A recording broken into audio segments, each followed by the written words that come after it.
How's it going, everybody? C-RadTV back here in our video. So, of course, another draft for the Lions is come and gone, which means we have some new players the Lions have drafted to the team.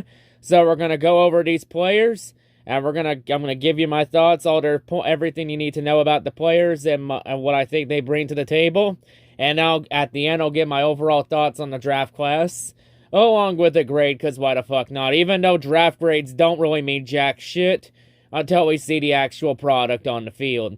But yeah, anyway, the Lions, they have drafted 8 new players to this franchise, so we got 8 players to go over. So yeah, for this video, enjoy the photos and the voiceovers for this video. So yeah, anyway, let's go ahead and let's take a look at the Lions draft class this year. Let's go.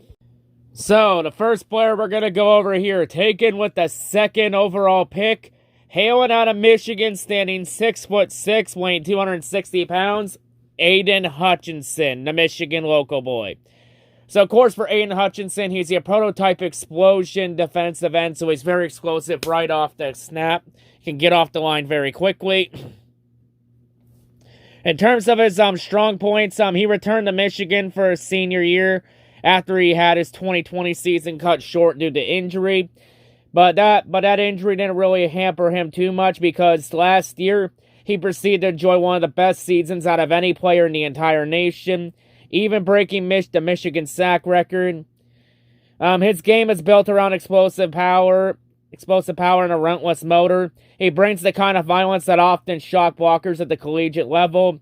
Quickness with his hands and his upper body strength are exceptional. He's more than just brute strength, though. He's a twitched-up athlete, has the quickness to win in a variety of ways, especially once he gets to an NFL position coach to expand his repertoire of moves. Flexibility through his hips and core is outstanding, and when you combine that with his length, it gives him a chance to be a constant threat to bend the edge.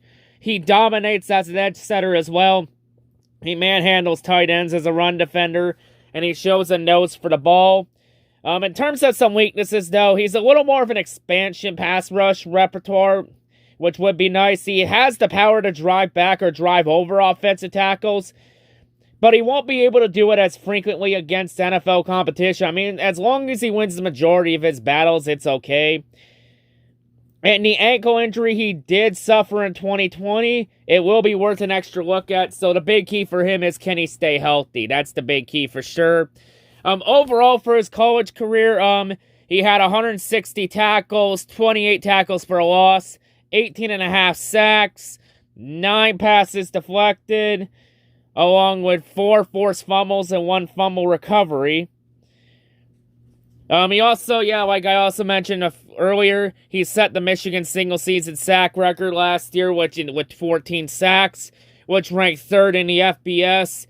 He was also the 2021 Heisman Trophy runner-up to the winner, Bryce Young, who will be the prize of next year's NFL Draft Tank Bowl class, which we're going to talk about at the end of the video, or at least later this week with the undrafted players. And he's also the first third defensive player to finish 2nd in the Heisman Trophy Awards history. He won the Ted Hendricks Award for the NCAA's top defensive end in 2021. Also won the Rotary Lombardi Award in 2021. He also won a Nagurski Wooden Blow Defensive Player of the Year in 2021. He was also a 2021 Consensus All-American. In 2021, he had a PFF grade of 94.5, and his pass rush grade from PFF was a 93.4, so he's very effective at getting to the QB and rushing the passer. And he's also the highest, he's also the one of 4 players with at least 15 sacks and 4 forced fumbles from 2018 to 2021. So, yeah, that's really good to see there. He's also the highest selected edge rusher in Lions franchise history. He also becomes the 2nd Lions defensive player to be picked with the 2nd overall pick. The other player that was picked in that position, some guy out of Nebraska named Ndamukong Suh. Not sure if anyone's ever heard of him, but he ended up being pretty good. He's also the highest drafted Michigan player in Lions franchise history. And he's also tied for the highest drafted player in team history from a Michigan-based school of any kind, which means Michigan, Michigan State, Central Michigan, Eastern Michigan. You get the whole idea.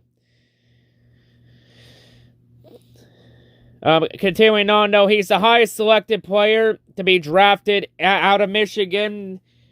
The previous record was held by Charles Woodson, who was taken 4th overall by the Oakland Raiders back when the Las Vegas Raiders played in Oakland in 1998. And he's the highest selected defensive edge rusher out of Michigan since Curtis Greer was taken with the 6th overall pick in the 1980 NFL draft by the Los Angeles Rams. He's also the 4th Michigan player to be selected in the top 2 in the draft's history. The other 3 being Tom Harmon in 1941, Tom Mack in 1966, and Jake Long in 2008. He's also the 3rd player from Divine Child High School out of Dearborn, Michigan to play for the Lions. The other 2 ended up being Jeff Chadwick, who played with the Lions from 1983 to 1989, and Gary Danielson, who played with the Lions from 1976 to 1984. He's also the 2nd player out of Divine Child High School to ever be drafted in the NFL. The other player is Tom Doering, who was selected by the Kansas City Chiefs 218th overall in 1991. And if anyone's wondering, Divine Child High School out of Dearborn, Michigan, it's located 7 miles away from the Lions practice facility up in Allen Park. So, yeah, and Hutchinson also grew up as a lifelong Lions fan. In terms of NFL comparison, he's had a lot of comparisons to Jared Allen, and Jared Allen's going to become a future Hall of Famer in the future at some point. I mean, if you're being compared to a Hall of Fame player like Jared Allen, you're definitely doing something right in your career. But overall, Hutchinson, incredible tenacity, character, and outstanding physical traits. It does make him worthy. It did make him worthy of the number 1 overall pick, but of course, Jacksonville decided to be the same old jackoffs and pass on him. And Detroit reaped the rewards of Jacksonville being dumbasses by doing absolutely nothing and having everything fall in their favor. Hey, sometimes the best move is doing absolutely nothing and hope everything falls in your favor. He can play either side of the defensive line. Should make a day 1 impact. Has all-pro upside. He adds some more nuisance to his pass rush approach. So yeah, overall, this was the player I wanted the Lions to draft. And they actually drafted him. Everything worked out well. And he needs the first ever Michigan player to be selected by the Lions in the first round. So that's pretty cool. But yeah, Aidan Hutchinson, he'll give the Lions a legit pass rushing threat we haven't seen since Ndamukong Suh came on the defensive line. But yeah, he's definitely going to be the cornerstone for this rebuild for sure, and the cornerstone of this defense. Yeah, this was the player I wanted the Lions to take, and they got him. So yeah, really like the pick for sure. So the next player we got here, taken with the 12th overall pick in the draft after the Lions had to trade up with a division rival in Minnesota, only swapping 2nd-round picks and giving up a 3rd-round pick to move up. The Lions took, hailing out of Alabama, standing 6'2", weighing 190 pounds, wide receiver Jamison Williams. So yeah, for Jamison's strengths, he arrived at Ohio State as more of a 2nd-tier recruit. He never really climbed a crowded depth chart at Ohio State, but he ended up becoming one of the true breakout stars of the 2021 season when he transferred over to Alabama. You know, he's an explosive playmaker both downfield and as a catch-and-run threat. His speed is his calling card. He'll consistently threaten the top of a defense with the hands and the ball-tracking skills to capitalize on his explosiveness. It often leads to easy separation, has the ability to change directions without having to gear down. His initial quickness is very outstanding. He's at his best in space where his blend of speed and vision are best put to use. Along with his production as a receiver, you know, he also returned 2 kickoffs for touchdowns in a game against Southern Mississippi last September. In terms of his weaknesses, though, he's a 1-year starter, though, so there's still a lot of work for him to do in his game. Along with the elite talents that surrounded him at Alabama, the offense asked him to run a fairly simple route tree and include a lot of rounded cuts that allowed him to stay at top speed and simply outrun opponents. He also suffered a torn ACL in the national championship game against Georgia last year, which will complicate a lot of things for 2022. Last I heard about his health check, he won't be cleared for OTAs or the rookie minicamp, which those are pretty optional for the most part. But he's supposed to be cleared by July 1st, so he should be ready to go for training camp and Hard Knocks. So he'll miss most of his summer work, and whether what happens with that injury, it may yet to be seen, and along with adjusting to the NFL game, he may not be able to reach his full potential until maybe mid-season. But yeah, overall, for his NFL comparison, he has a lot of comparisons to Deshaun Jackson, and Deshaun Jackson's a very good deep ball threat. Overall, for Jamison's college career, he had 94 catches for 1,838 yards, averaging 19.6 yards per catch, and had 18 touchdowns. And also in his college career, he had 10 kick returns, so he has that special teams versatility, too, that you like to see.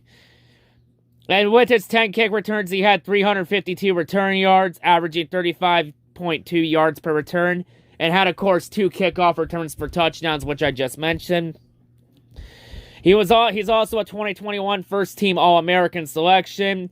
He was also a 2021 SEC Coast Special Teams Player of the Year winner. He also made the All-SEC first team in 2021. And he also won the Blitnikoff Award. Actually, he was a finalist for that award for the nation's top wide receiver in 2021. In 2021, tied for third in the FBS with 15 receiving touchdowns. Also in 2021, he was fifth in the FBS with 1,572 receiving yards. And also in 2021, per PFF, he was fourth in the FBS with an average of 9.3 yards after catch per reception. So not only is he good at getting those big catches and getting those big plays, he can also gain more yards after the catch. He's also the first wide receiver selected in the first round by the Lions since this Calvin Megatron Johnson guy was taken with the second overall pick in 2007. I'm not sure if any Lions fans ever heard of Megatron, but he ended up being pretty good. He went on to have a Hall of Fame career. So, yeah. He's also the first Alabama wide receiver to ever be drafted by the Lions. And he's also the highest drafted Alabama player in Lions franchise history. He's also the fourth offensive Alabama player to be selected in the Lions franchise history. And the first to be drafted by the Lions since Michael Williams in 2013. And he's also the sixth wide receivers the Lions have ever taken with a top 12 pick. So overall, when he's healthy, he's in the conversation for the fastest player in the draft. And there's little doubt that Jamison can make an immediate impact as a part-time offensive player and also as a return specialist. Now, whether he becomes a star in this league, it all depends on his ability to handle the physicality of defensive backs that can run toe-to-toe with him. But yeah, the big key for him is, can he stay healthy? Because trading up to get 20 spots to get him, it's high risk for him. But if he can stay healthy and he can keep that same explosiveness he had before that ACL injury, the Lions could be reaping very big high rewards. But 100% the Lions are hoping that Jamison Williams becomes their wide receiver one, which they've been lacking for a while. But yeah, really like that the Lions were aggressive to trade up, because this was an aggressive move to get Jamison Williams. But yeah, at least now, Jared Goff has a big threat, has a big play threat that he can throw the ball down. So Jared Goff doesn't have to check down and throw 10-yard checkdowns. He can now maybe throw 20-yard checkdowns. Or 15 yards. Just think of the potential. But yeah, really like this pick if he stays healthy. And if he can play anywhere near Deshaun Jackson's level, no one will be complaining about this pick or trading up at all. So the next player we got the Lions taking here, taken with the 46th overall pick, hailing out of Kentucky, standing 6'3", weighing 275 pounds. We got edge rusher / defensive end John Paschal. So for Josh's strong points, he's a high-effort lineman, has the ability to line up inside or outside, can win with good initial bursts, and his contact balance to get into the backfield, plays with a good level, gets under the pads of offensive linemen. He generates push with his bull rush, he sets the edge effectively, uses length of his strong hands to discard tight ends, and his motor runs red hot. In terms of his weaknesses, though, he isn't an edge burner. He lacks the foot speed and the flexibility to run the arc and flying out to the QB. Has a limited repertoire of pass rush moves. He's a bit of a tweener. Will struggle to hold his own as a run defender on the interior. Overall, some things about him, though. In his college career, he had 137 tackles, 37 tackles for a loss, 13 sacks, 1 interception, and 1 forced fumble. He's also the only 3-time captain in Kentucky school history, and he served as the captain from 2019 to 2021. So he's a true leader of men, which is something that Dan Campbell really wants. So very good culture fit for sure. He's also ranked 3rd in tackles for a loss in Kentucky school history. He also won the Jason Wynn Collegiate Man of the Year Award in 2021. He made the All-SEC first team in 2021. Was 2nd in the SCS in 2021 with 15 tackles for a loss. Also, his PFF grade in 2021 overall was a 90 flat, so very good.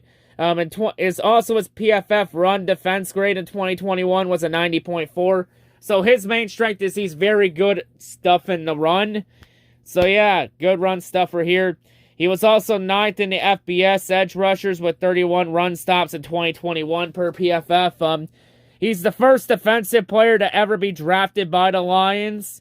It's also the first time, also with him being selected in the 2nd round, with Hutchinson being selected. This is also the first time since 1992 that the Lions used a 1st and a 2nd round pick in the same draft on 2 different edge rushers. And in that 1992 draft, the Lions took Robert Porcher and Tracy Scroogins. And he's also the first edge rusher selected in the 2nd round by the Lions since Ikaika Alama Francis in 2007. So yeah, overall for him though, he can line up anywhere from the 3 technique to the edge, but he might fit best playing end in an odd front, so probably on a 3-man formation. His functional strength and motor, it should get him on the field, though, and get him some experience as a rookie. But yeah, so yeah, definitely some good depth for sure. Definitely could be someone that sets the edge, too, depending on what happens with Romeo Okwara, since he suffered that injury last year. Could go to defensive tackle there for sure, but yeah, just definitely this is a depth piece for sure. Could become a starter here.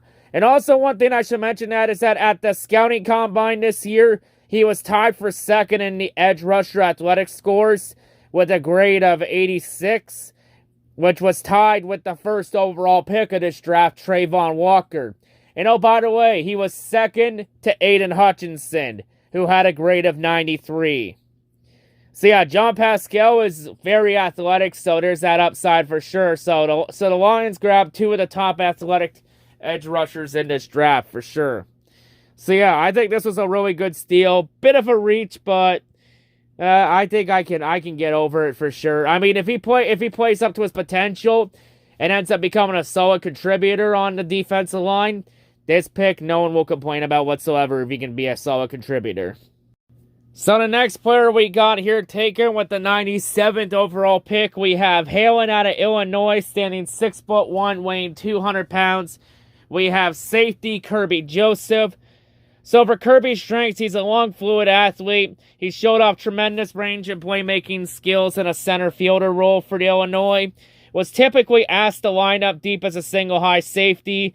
His good speed combined with very good processing skills allows him to make plays all over the secondary. He showed excellent ball tracking abilities and hands at the catch point. He came away with 5 interceptions last season. As a run defender, showed good range sideline to sideline, takes sound angles in lateral pursuit. He'll run the alley and make plays as a downhill tackler as well. He was also listed as one of the top sleeper picks in this draft because he led the Big Ten with 5 interceptions. And a lot of talent evaluators, they're just catching up to his skill set. So yeah, there might be a lot more on that you could offer to the Lions that we haven't seen yet on the tape and all that. So he might be just scratching the surface of his potential and hasn't even reached his peak yet. And he also is a former receiver too. In terms of his weaknesses though, he's essentially a 1-year starter and he's good, but not elite athlete. Makes him something of a risk in as the last line of defense for an NFL unit. He's far more comfortable in the deep portion of the field rather than up near the line of scrimmage. Lacks the functional strength to work through traffic as a box safety. In terms of his NFL comparison, he's been compared to Lucas Dennis of the Tampa Bay Buccaneers. But some things about him overall for his college career. In college, he had 116 tackles, 6 passes deflected, 5 interceptions, 1 sack, and 1 forced fumble. He was also a part of the All-Big Ten first team in 2021. He became the fifth Illinois safety in the last 50 years to earn All-Big Ten honors for the first team, and he's the first to do it since 1989. In 2021, he was also tied 5th in the NCAA with those 5 interceptions I mentioned, but he led the Big Ten with those 5 interceptions. In the 2021 regular season, he was the only FBS player with 5 interceptions and 3 forced fumbles. Also, in the 2021 regular season, he was tied for 3rd in the FBS with 3 fumble recoveries there. Sorry about that. He was 5th in the FBS in 2021 per PFF with forced incompletion rate of 26.3%. So over a quarter of the passes that came his way, he forced an incompletion over on it. His PFF grade in 2021 was a 90.4, which was the highest rated PFF grade among all FBS defensive backs. He's the first Illinois defensive player to be drafted by the Lions since Terry Miller in 1968. And he's the first Illinois defensive back to ever be drafted by the Lions. He's also the first Illinois defensive back to be selected within the first 3 rounds of the NFL draft since the New England Patriots took Tavon Wilson in the 2nd round. And since 1994, he's the 5th safety to be drafted by the Lions in the 3rd round of the draft. And the first since Will Harris in 2019. So yeah, overall though, the bulk of a lot of NFL defensive coordinators are going to lean on split safety looks for him, but his potential to patrol the field in a cover 3 or cover 1 situation is still very appealing.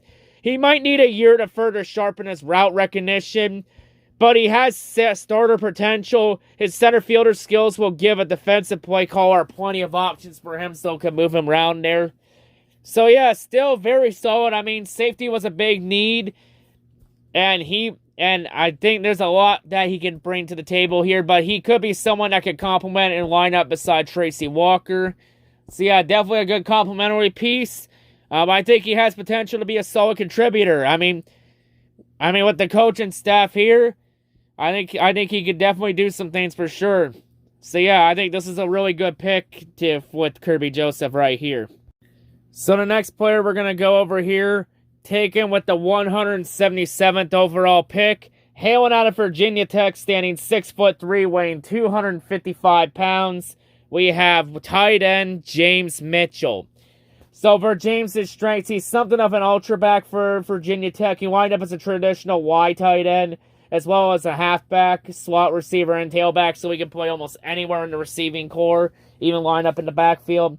He's effective as an underneath target, smoothly transitioning from receiver to runner, can sneak up on the seam, he can track the ball well, has the body control to make adjustments, shows good feel for the nuisance of route running, and allows him to separate effectively.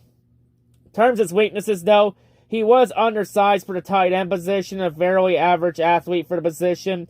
His medicals are also going to be key after he suffered a Liz Frank foot fracture in 2020 and a torn ACL last season, so he's had a bit of an injury history and has had issues staying healthy. So that's going to be something to keep an eye on and take a look there. So the big key for him is going to be, can he stay healthy? And can he stay where he was before those injuries? In terms of his NFL comparison, he's been compared to Tommy Sweeney of the Buffalo Bills, but in terms of his college career, in college he had 52 receptions for 838 yards, averaging 16.1 yards per catch with 7 touchdowns. In 2020, he led Virginia Tech with 4 touchdowns. In 2020, he was 6th in the ACC with averaging 16.7 yards per catch. Per PFF in 2020, he was a second-team All-ACC. In 2019, he averaged 17.2 yards per catch. In 2019. In 2017, he played QB at Union High School. In 2017, he was named Virginia's 2A Offensive Player of the Year as a senior in high school. He's also the first Virginia Tech tight end to be drafted by the Lions and the fourth Virginia Tech player ever taken by the Lions. He's also the first tight end to be drafted in the 5th round by the Lions since John Owens in 2002. And he's the third ever tight end ever drafted by the Lions in the 5th round. And he's also the second highest drafted Virginia Tech player in Lions franchise history, with the highest drafted Virginia Tech player being Kevin Jones, who was taken by the Lions with the 30th overall pick in 2004.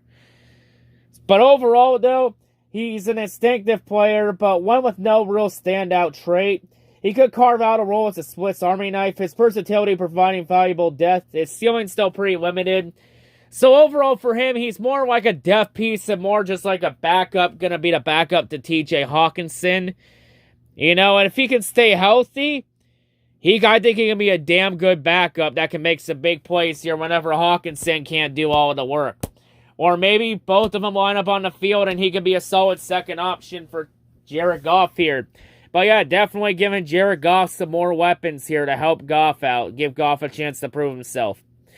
But yeah, I think he's offers some good backup potential. Be like a backup to Hawkinson, like I mentioned. But the big key for him is, can he stay healthy? That's going to be the big key here. Alright, so the next player we're going to talk about here, taken with the 188th overall pick, we have hailing out of Oklahoma State, standing 5'11", weighing 227 pounds. We got Malcolm Rodriguez. So for Malcolm, he had some really good combine numbers. Had a 4.52 40-yard time, and had a 39.5-inch vertical jump. He's a 3-time state wrestling champion. Has great sideline-to-sideline speed, though. Doesn't possess the elite coverage skills, though. Very good, very athletic for the linebacker position, though. Comparisons to Pat Anger.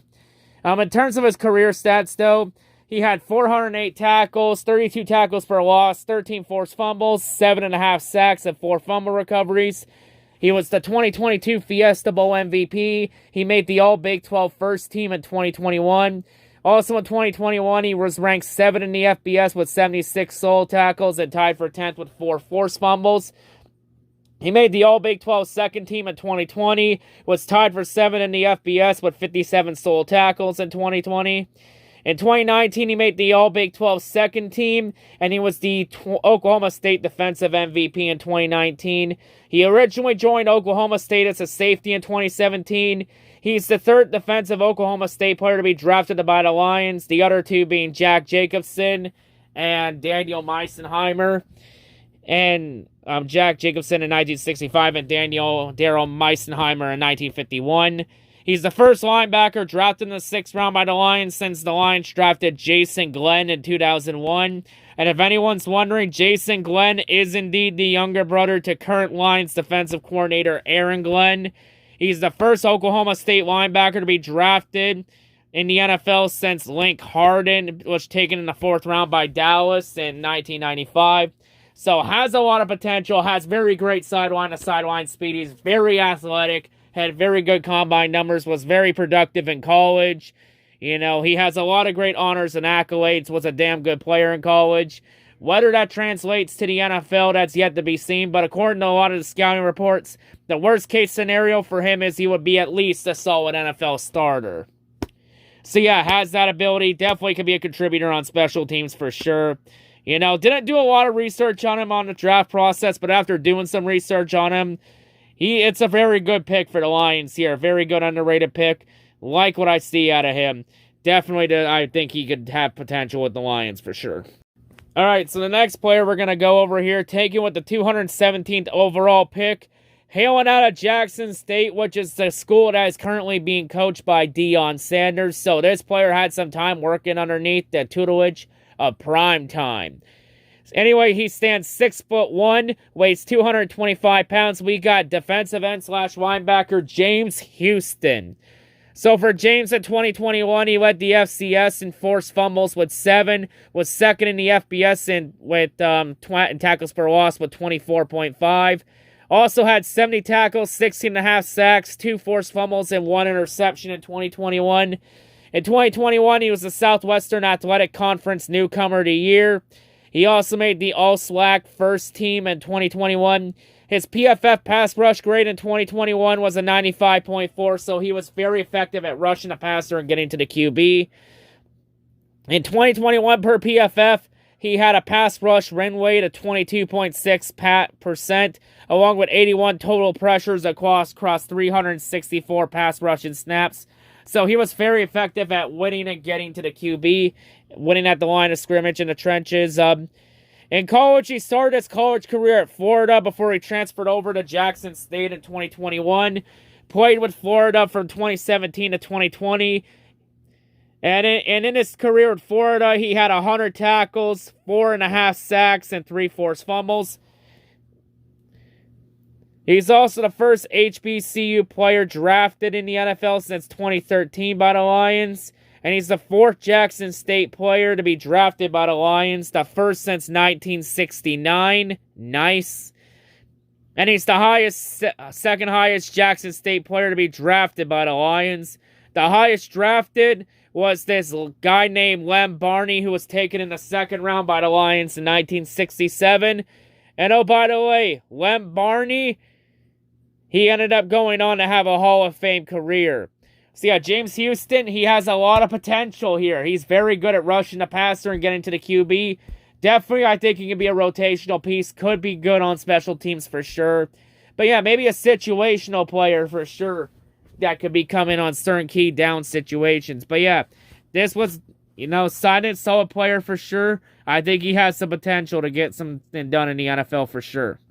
And the final player of the Lions drafted in the 2022 NFL Draft, the final player we're going to go over in this video, taken with the 237th pick, hailing out of Arizona State, standing 5'11", weighing 180 pounds, we got corner/defensive back Chase Lucas.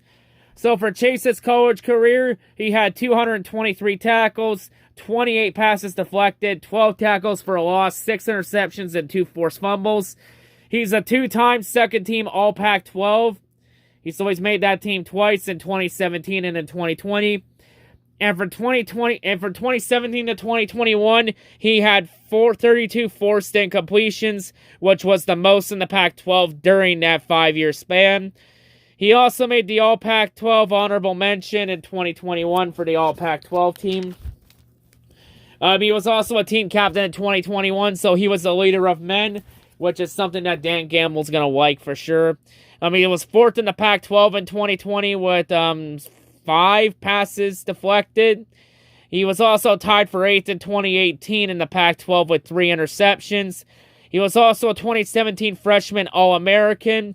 He's the first defensive player from Arizona State to be drafted by the Lions since Kevin Minifield in 1993. And he's the first ever Arizona State defensive back to be drafted by the Lions since 2013. He's also the first Arizona State corner to be drafted since Troy Nolan was drafted by the Houston Texans in 2009. And he's the first corner to be drafted by the Lions in the 7th round since Ramsey Robinson in 2007.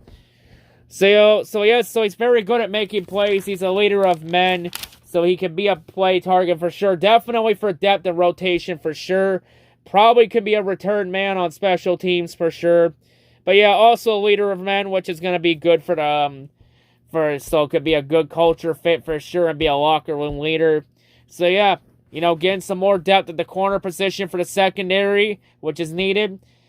So yeah, I think this was a solid pick after doing some research and some looking at it. So yeah, really like this pick. I think he has potential for sure to do something. Definitely could be a rotational and depth piece for sure. But yeah, anyway, that'll wrap it up here for this draft class. So for one more time, I'll list all the players off. So yeah, for Lions fans, welcome Aidan Hutchinson, Jamison Williams, John Paschal, Kirby Joseph, James Mitchell, Malcolm Rodriguez, James Houston, and Chase Lucas. Welcome these 8 players to the Lions organization. So for overall for the Lions draft class, easily my favorite pick is the one I wanted the Lions to take overall, which was Aidan Hutchinson out of Michigan. There's no bias there with it me being a Michigan fan in any way whatsoever. But yeah, it is still kind of pretty cool to see the Lions take a player out of Michigan in the first round. So yeah, that is pretty cool. You know, Jamison Williams, that's a bold move. But if he can stay healthy, it could pay off big. And then, you know, Lions got some pretty good players for depth and, you know, for rotations, for sure.